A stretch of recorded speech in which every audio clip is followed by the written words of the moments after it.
Hello friends, this is the picture shown in the Robbins with Gleason's scoring of prostatic carcinoma. So if you see, this is the picture where all the cells are almost similar, and this type here, these cells are well differentiated prostate glandular cells with well differentiated arrangement. The only difference here is the nuclei are hyperchromatic.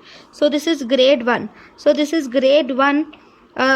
Even it is most commonly grade 1, and even the most dominant one is also grade 1. So this Gleason score for this tumor is 1+1, that is true, which is well differentiated. Then second, this is the second tumor which is showing here. If you see, even here all the cells are almost similar, and here if you closely look at it in the zoomed picture, you can see that there are glands. These are the glands. There is infiltration of cells are present in the glands and even in between the glands. Even in between the glands you can see the infiltration of the cells. So this is Gleason score 3.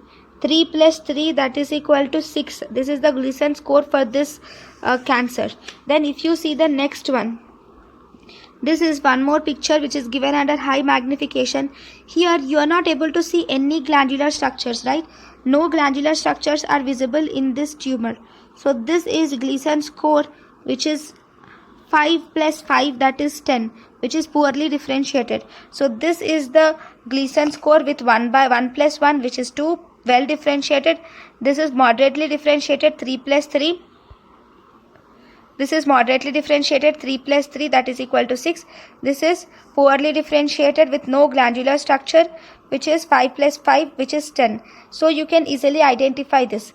Thank you for watching.